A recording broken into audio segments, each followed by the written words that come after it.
is Professor of History at the University of Helsinki. His main research interest lies in the history of early modern political thought, on which he has published widely with Cambridge University Press mostly. There was in 1995 classical humanism and republicanism in English political thought between 1570 and 1640. In 2003, the duel in early modern England, civility, politeness and honour. In 2013, rhetoric, politics and popularity in pre-revolutionary England. He has also edited the Cambridge Companion to Francis Bacon. And his current research project is on republicanism, democracy, and political accountability in revolutionary England. And so his talk today will deal mostly with this new project, and it is entitled "Democracy in the English Revolution." And his respondent is Cesare Cutica, so whom I'm going to introduce now as well, who is lecturing British history at the University of Paris-8. Cesare specializes in the history of early modern political thought and intellectual history, more particularly 17th century patriarchalism. He published in 2012 a book on Robert Filmer entitled Robert Filmer and the Patriotic Monarch, Patriarchalism in 17th Century Political Thought with Manchester University Press. And he has just finished a manuscript on democracy and anti-democracy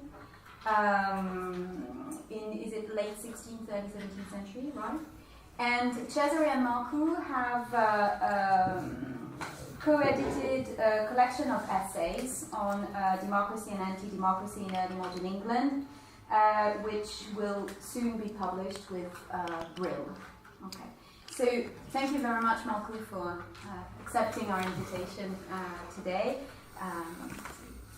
Well, thank you, and thank you for that very kind introduction and your invitation. I'm immensely honored to be here. And there are two things I would like to say before I begin. The first one is yes, this comes from a book I'm trying to finish on the political thought of the English Republic, meaning 1649, 1653, which is a very short period. But as I was working on a larger project, I realized that there hasn't been a real work on the political thought of the English Republic and of that period. So. And the other comment or note I would like to make is that I take the word or the concept democracy seriously. To me, democracy is not a narrative substance. So it's not like enlightenment or something else which we can invent. So I only talk about people who use the concept democracy or its vernacular version, popular government. So I'm not kind of trying to invent people who, although they fail to use the word democracy, that I'm claiming that they are Democrats. In His Majesty's answer to the 19 propositions in June 1642, Charles I famously declared, "There being three kinds of government amongst men, absolute monarchy, aristocracy, and democracy, and all these having their particular conveniences and inconveniences. The experience and wisdom of your ancestors has so molded this out of a mixture of these as to give to this kingdom, as far as human prudence can provide, the conveniences of all three without the inconveniences of any one, as long as the balance hangs even between the three estates." So, according to the king, England was a mixed monarchy, a mixture of monarchy, aristocracy, and democracy. And these three elements, were represented by what he called the three estates, that is to say, the king, the House of Lords, and the House of Commons. What happens, we may speculatively ask, if one or two of these elements would be removed or abolished?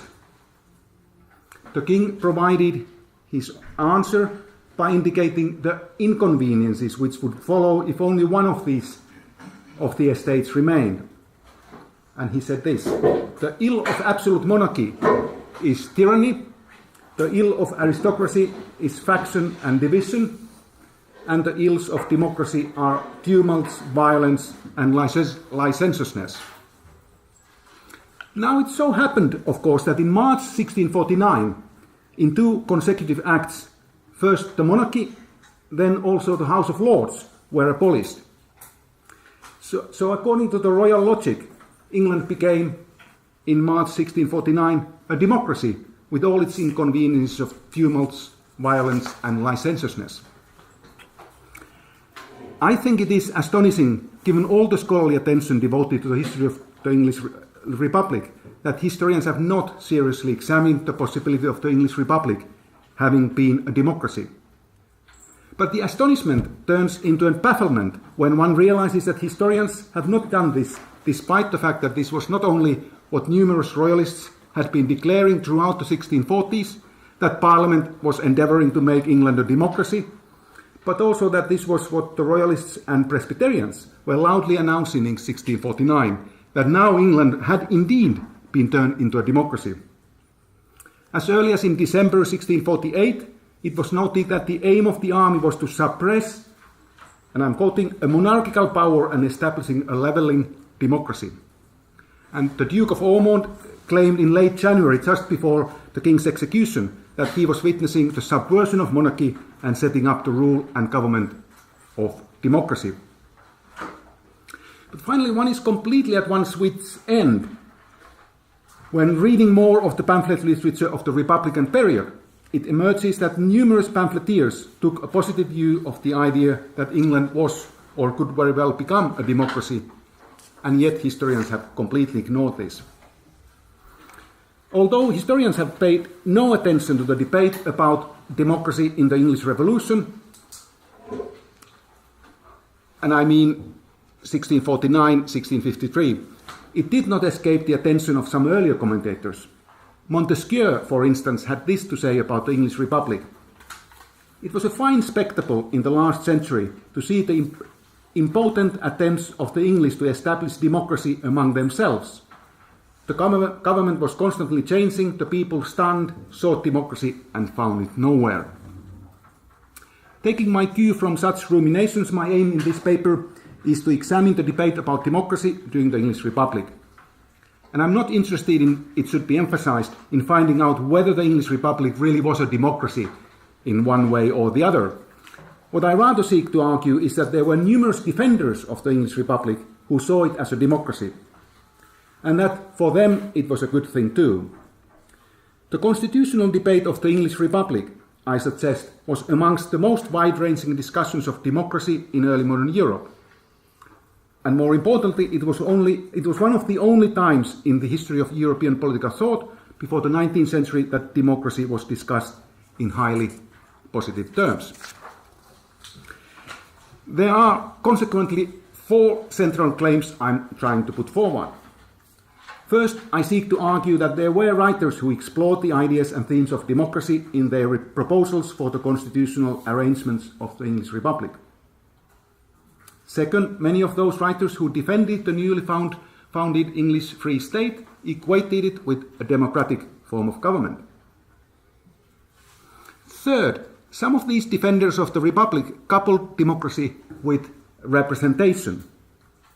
None of them used the term representative democracy, but some of them clearly implied that England was a democracy which was governed by the representatives of the people, rather than directly by the people themselves. So it's arguable that this is the first time in the history of European political thought that democracy was seen in terms of representation. Finally, for many of these defenders, this is the 4th claim I'm putting forward, for many of these defenders, the democratic form of government provided the best means to guarantee political accountability. And some of them even argue that the people should be able to use ostracismos as a way to safeguard accountability. So, during the years from 1649 to 1653, numerous writers advocated not only republicanism but democracy. And their writings formed part of a much larger attempt to discredit monarchy in general and the House of Stuart in particular, and to defend the Commonwealth and Free State.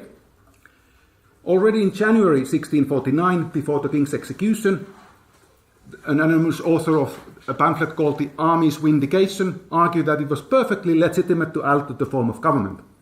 Whereas monarchy was the worst form amongst all forms of civil government, he said aristocratical or popular is best and safest for the people. In March 1649, another anonymous writer declared that I can rationally conclude that the best of governments is that which Aristotle calls aristocracy, especially if it be in part mixed with democracy.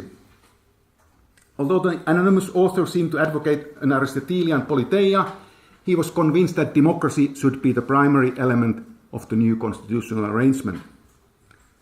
In May 1649, Edward Harrison, a former leveller, defended the latest version of the Agreement of the People, the leveller's suggestion for constitutional arrangement, by calling it democracy. Very soon the themes of democracy and popular government began to be explored in a more thorough way, and from 1650 until the collapse of the Republic in 1653, several pamphleteers offered their analysis and accounts of democracy. The anonymous author of the Engagement Vindicated from January 1650 gave a short description of the three forms of government and pointed out that he advocated democracy. Also in January 1650, Plymouth gentleman Robert Spry defended the engagement, and the engagement was the act which demanded all adult males to declare loyalty to the Free State, to the Republic. So this Plymouth gentleman Robert Spry defended this engagement, this law, and examined the themes of democracy in his dialogue called Council of States Policy. In early March 1650, a man called John Parker, whose precise identity has escaped historians, pointing out that the English were now living under a popular government. In October 1650, the independent minister Nathaniel Holmes declared in his London sermon that the time is now at hand to dethrone monarchy and to raise democracy. And the inveterate pamphleteer Henry Parker, who was famously defended Parliament in the early 1640s, just at the beginning of the Civil War, joined the advocates of democracy in August 1650. He not only deciphered the problems of monarchy, but also the virtues of democracy, and assumed that the present Free State was a democracy. Ancient and contemporary examples demonstrated that in democracies the people do more flourish and truly enjoy the due benefits of liberty than in monarchies. Moreover, democracies were more inclined to promote commerce and thus the common good. And it was equally evident, according to Parker, that the public banks of treasure could be maintained only in democracies.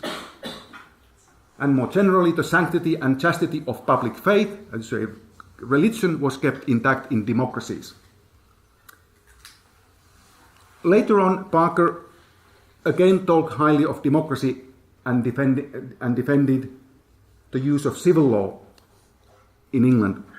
One of his arguments in favor of civil law, as opposed to common law, was that it would be exceptionally, as he said, useful in democracies. And then following year 1651, he stated that we in England, being a democracy, are well wishers to monarchy elsewhere, even whilst we make choice of democracy in England. In August 1651, a defender of the engagement asserted that may we live under a democracy, we shall never much last after a monarchy again.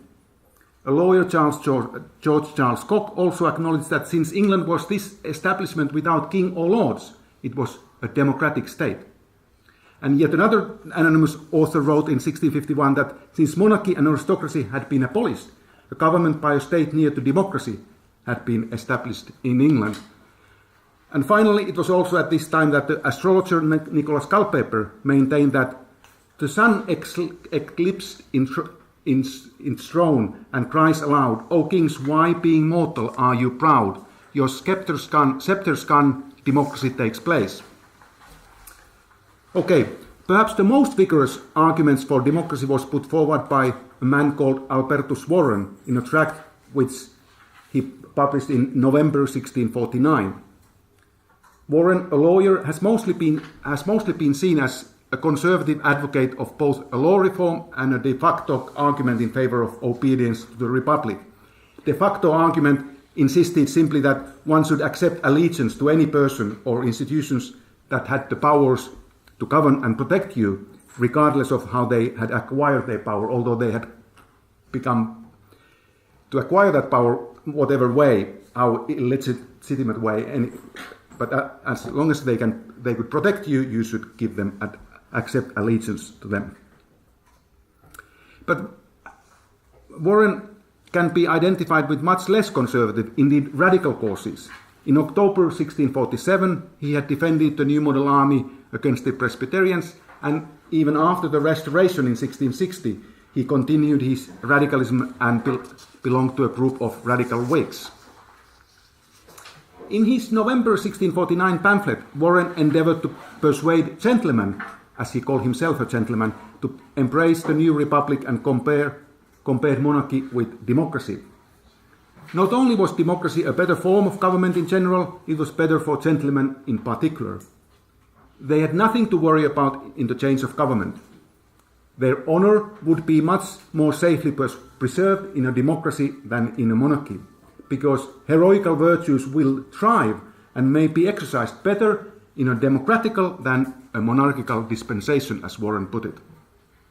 In other words, virtues were properly rewarded and meritocracy upheld under a democratic rule. But everyone, not just the virtuous, would benefit from such a system. Under democracy, Warren insisted, men in places of public employment would do justice more boldly, so everyone would benefit from a democratic form of government.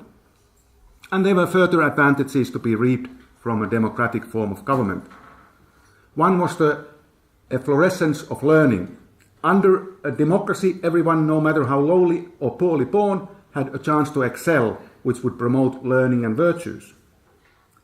When the English had been under regal government, as Warren put it, prerogatives, privileges, and exemptions, which were nothing but enemies to learning, had nurtured injustice or tyranny.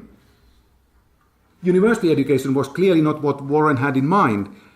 On the contrary, he warned gentlemen about university scholars, for they had only read books about governments which had been written in old dark times when tyrants were the only kings.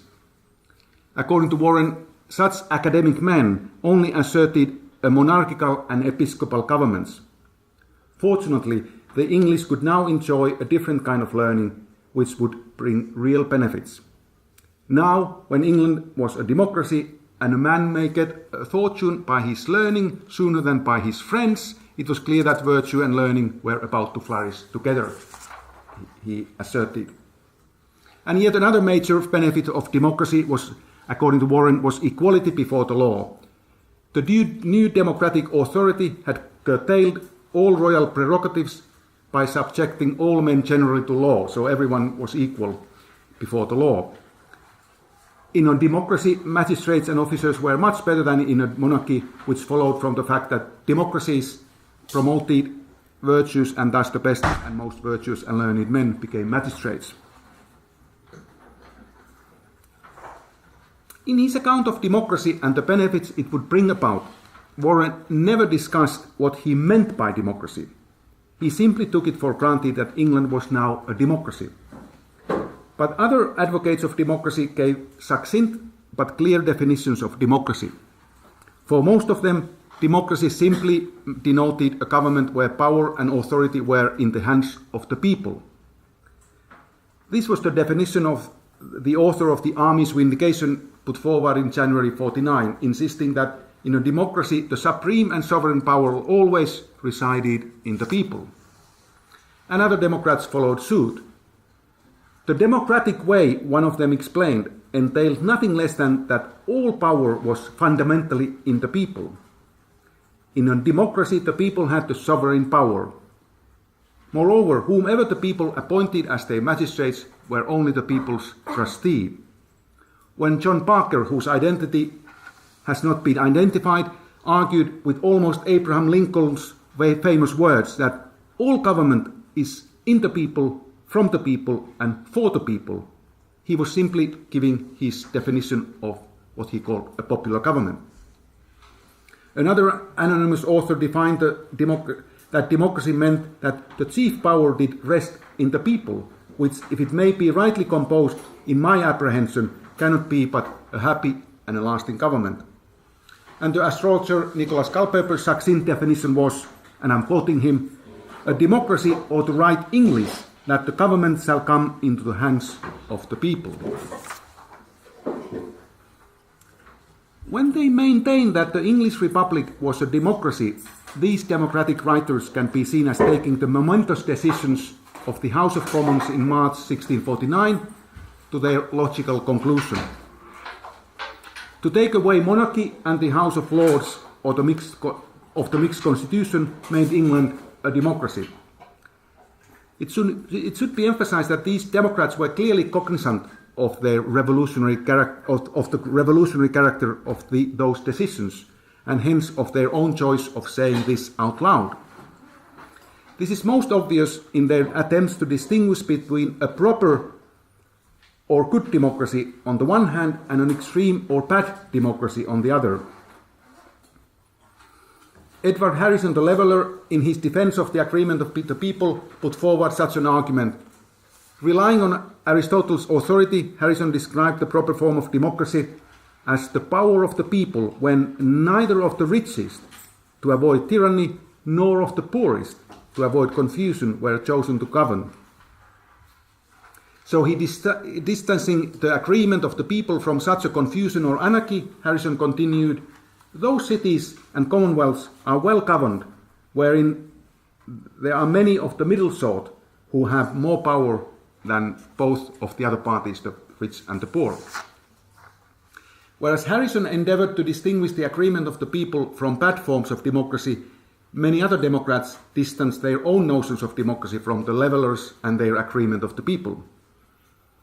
One anonymous author did exactly this when he extricated a democracy from the agreement of the people. So there was a democracy and the agreement of the people, two different things. And Nathaniel Holmes likewise said that his heart trembles to think of a popular parity, a levelling anarchy, to which these times, to my terror, much incline among the multitude. Holmes distinguished this levelling anarchy from what he called a regular democracy, assisted with an occasional aristocracy in trust. Such a regular democracy was most safe, as some experience may be seen in Switzerland, Venice, Low Countries, and New England, he said. Robert Spry, the Plymouth gentleman, emphasized the same point when he distinguished between a democracy which is a government of all to the good of all, and a bad democracy which is a government of a multitude for their private good. His analysis of democracy was also largely based on Aristotle, and he listed 4 different types of democracy.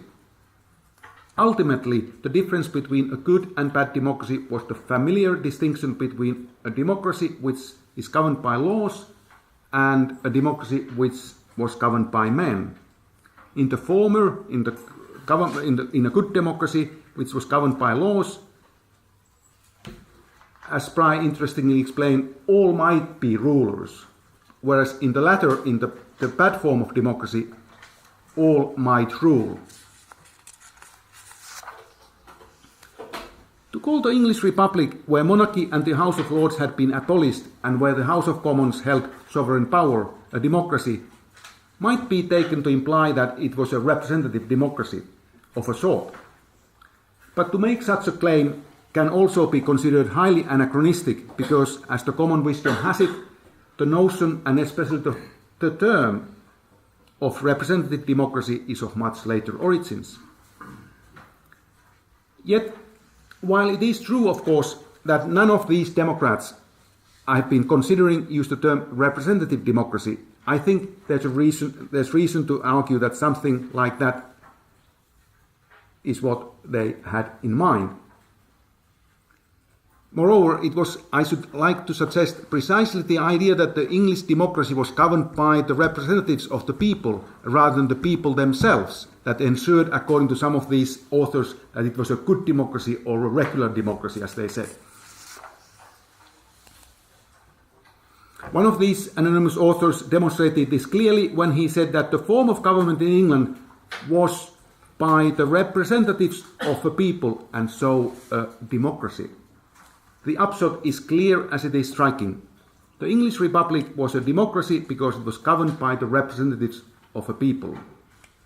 Nathaniel Holmes likewise depicted democracy in terms of representation. The English democracy, he wrote, emerged in our choice of purchases of towns and knights of the shire to sit in Parliament.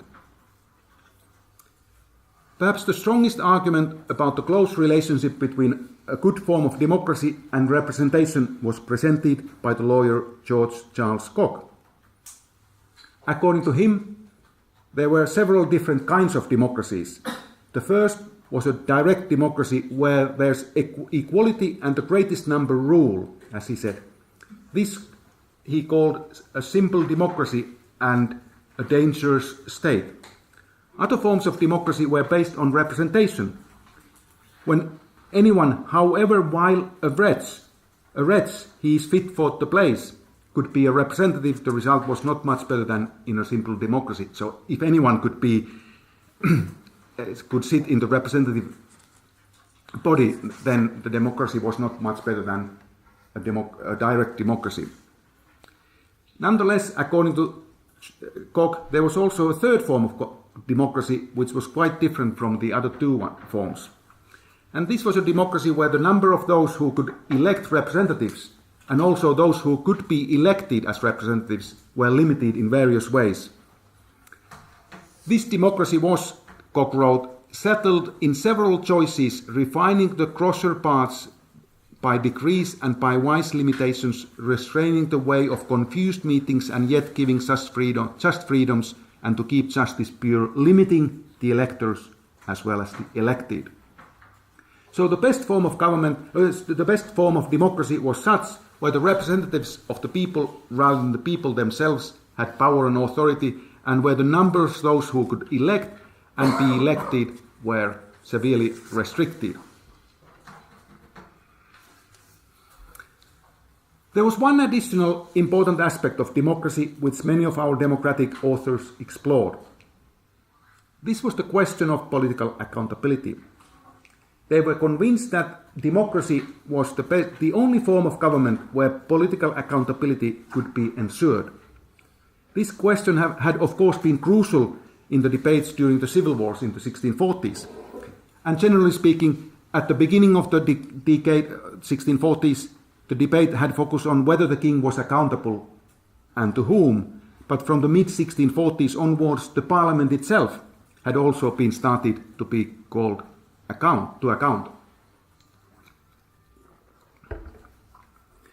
In order to understand our Democrats' arguments, we should go back to November 1648. On 20 November, 2 weeks before Pride's Purge, when the New Model Army purged the House of Commons, enforcing some of the members not to sit there. 2 weeks before that, the New Model Army laid its famous remonstrance before the House of Commons. And one of the things the New Model Army declared was this: suppose the best constitutions and strictest laws imaginable in any state, yet their insufficiency and impotency as to the preserving of public interest, without the power to punish those that violate it and them, is obvious to each considering man. So the remonstrance, in other words, maintained that even the best constitutions were insufficient unless they had decrees against those who violate the same. To remedy this, the remonstrance suggested that since the representative body elected by the people held sovereign power, it followed that they should also have power to hold anyone to account and even to punish them. What was most striking in the army's remonstrance, however, was that the representatives of the people should be able to both hold anyone to account and to punish them even without any law. Because the representative body had the supreme trust, and I'm quoting the remonstrance, they could, in all such cases where the offence is in public officers who have abused or failed their trust, call such offenders to account, either according to the law or according to their own judgment, where there is no particular laws. So the army explained to the House of Commons that the people's representatives, that is to say the House of Commons, could not only hold anyone to account, they could punish them according to their own judgment simply for an abuse or failure of their trust. The majority of the members of the parliament were horrified. They understood that the army intended to prosecute the king. As the remonstrance propounded that capital and grand author of all of our troubles, the person of the king, may be speedily brought to justice for the treason, blood and mischief he is therein guilty of. Historians have not paid sufficient attention to the intellectual ramifications of the army's radical suggestion. On one level, of course, it is just an application of the standard early modern resistance theory, according to which lesser magistrates could resist a ruler who had blatantly betrayed his trust.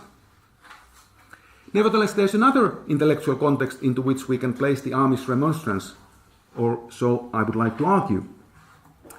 Nedim, the notorious journalist and turncoat, who at this stage was writing for the royalist cause, was quick to point this out.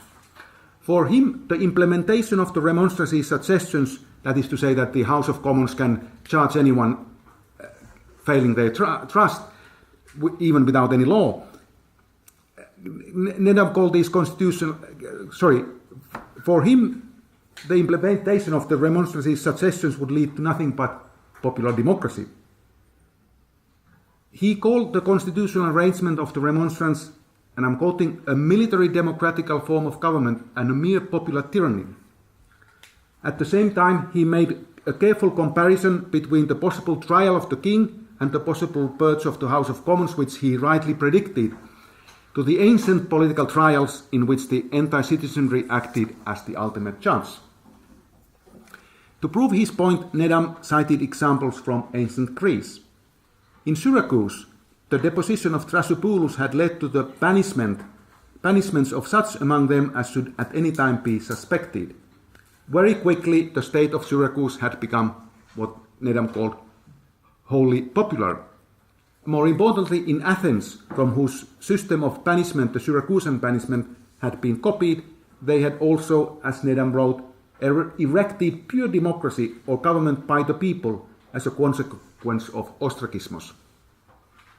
So for Nedim, the establishment of popular democracy with the people's power to control and punish their rulers issued stark warnings to his contemporaries.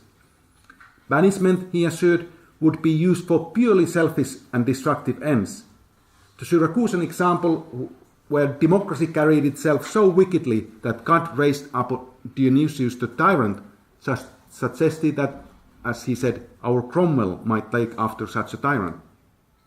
On a more individual note, Thomas Fairfax, commander-in-chief of the New Model Army, should think hard about the Athenian ostracismos, which had led to the banishment of Themistocles, their most famous general. Perhaps Fairfax would be banished as soon as democracy has been established in England. So what I should like to suggest is that the New Model Army's remonstrance, with its radical suggestion and its intellectual pedigree, which Nedim revealed to underlie it, had important consequences in the next few years. There were, of course, many important aspects in the classical theory of democracy, but one which recent historians have particularly emphasized was the accountability of the rulers to the people. If a ruler or magistrate was unaccountable, he was nothing less than a tyrant. So central to the democratic themes the English Democrats discussed were the questions of how the people could control and oversee their governors to hold them accountable. That is to say, democratic distrust played an important role in the democratic theories of the early 1650s. Jason Pesey has recently noted the continuous public oversight of the political elite and the people's role in ensuring political accountability. But what these My Democrats did was, instead of formal means of accountability, such as reporting parliamentary speeches and debates and investigative journalism, they explored more institutionalized forms of popular accountability and distrust. In March 1649, one of our Democrats defended the execution of Charles I exactly as Marchemont Nedim had warned a few months earlier. He not only argued for democracy, he also insisted that the democratic way entailed direct political accountability. This could be done, he explained, when such trustees be questioned for betraying or ill-managing their trust. Let it surely be provided, he declared, that those whom the people had trusted with power be questioned for betraying or ill-managing their trust. And what I should like now very briefly like to focus on is our democratic authors' commitment to the accountability of the officers and magistrates and the respective vigilance of the people. For many of them, the magistrates' accountability and the people's control over their rulers were not only indispensable characteristics of a democratic republic, they were also chief forms of the people's political participation. For Robert Spry, the Plymouth gentleman, one of the means to maintain a popular state was that office holders should be called to an account, as he said. How was this accountability to be achieved?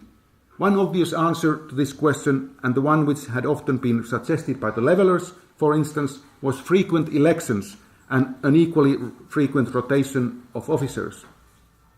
Our Democrats similarly insisted that there should be a healthy rotation both in the representative institutions as well as in office holding. Spry, enlisting the means to maintain a popular state, insisted that one important factor was by suffering no man continue long in office. Another form of accountability was a more direct control of the magistrates by the representatives or even by the people themselves. Spry mentioned the great censure of magistrates in ancient Athens and argued that every officer should be called to account as soon as his term in office had expired. Another defender of the English Republic who saw England being a state near to democracy also argued that by the term Commonwealth should be understood such a policy wherein the original of government lies in the people, both to depose magistrates abusing their trust and to elect and choose others in their places. It followed that no man should bear rule over others but by their consents, and in case of maladministration to be questioned by them. An army radical who also advocated democracy insisted that it was precisely this power to call every magistrate to account which was the distinctive element of democracy. As he put it, democracy is in Switzerland because their magistrates there every year give an account to the people of their acts. And political accountability also lay at the heart of Albertus Warren's notion of democracy. In a democracy, officers and magistrates were controlled quite unlike in monarchies, he said, which was a primary reason why magistrates were better in democracies than in monarchies. In democracies, all things, including the magistrate's performance, were laid forth and subjected to general and public question, he said. And he also argued along the lines of the army's remonstrance that in cases of misbehavior or offences, magistrates could be punished even without a law. The people's power and ability to control the nobility and the magistrates is most powerfully argued by Marchemont Nedim after his democratic turn in his editorial essays in the Mercurius Politicus. As we had seen in 1648, he was writing for the royalist cause. Now, a few years later, he was advocating democracy. The people were the best guardians of liberty, Nedim pointed out, which meant that the people could control their magistrates and the elite. One way of doing this was, as we have seen, through elections, because as Nedim explained the logic of frequent elections, as soon as a governor was reduced to the condition of a subject, he could with ease be brought to punishment for his offence. More importantly, all tyrants must be liable to account and should be punished with death, he said. But this was only possible if the people managed to keep all monarchs and senates in an accountable condition. His most telling example came from Switzerland, where the people were said to be free indeed because all officers and governors in the cantons are questionable by the people. In answering possible objections to his conception of a free state, Nedim spelled out the implications of his Swiss example. The people's opportunity to accuse anyone in front of the assembly was absolutely crucial for the liberty of the people. As Nedim wrote, the liberty of accusation by the people before their supreme assemblies is a thing essentially necessary for the preservation of a commonwealth. I think it is of some importance to establish what precisely is being claimed here. Nedim is suggesting some kind of political trials in which the people's supreme assembly act as an ultimate judge over prosecutions brought by any ordinary citizen against any governor, magistrates, or a member of the elite. As Nedim put it in a maxim, it most highly concerns the freedom of a commonwealth that the people have a liberty of accusing any persons whatsoever. This possibility of accusation was, according to Nedim, nothing less than absolute necessity to the safety and well-being of a commonwealth. And as we have seen, many people argue that you don't need a law to punish these people. You can simply punish them even without a law.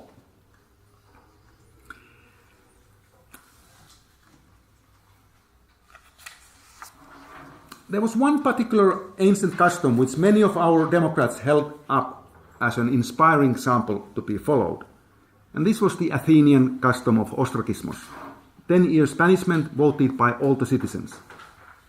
For Aristotle, ostracismos had been a central element in democracy, and so it was, for instance, for Jean Baudin, who pointed out that the insolent liberty of the ancient Greek popular commonwealths proceeded to that lewd madness as to banish them that were more wise and discreet than the rest for the managing of their affairs.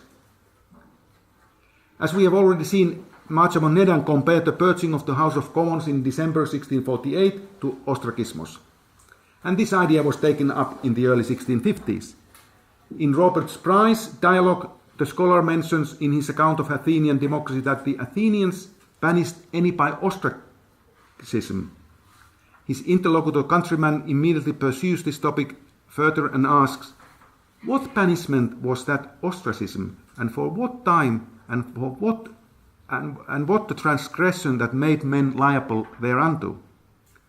The scholar then explains how ostracism operated and notes that it was used not so much to punish other offences as to abate the immoderate power of the noblemen. Another advocate of the Republic wrote, we need not fear darlings of the multitude in this state. Everyone will labour to be a darling to the people, or a darling of the people, and none will make himself great unless he means to be ruined and be an ostracism. And ostracismos was also Myriam Nedim's recommendation as a form of punishment for those whom the people wanted to accuse of abusing power and authority. He pointed out that the punishment called ostracismos among the Athenians was instituted upon just and noble ground.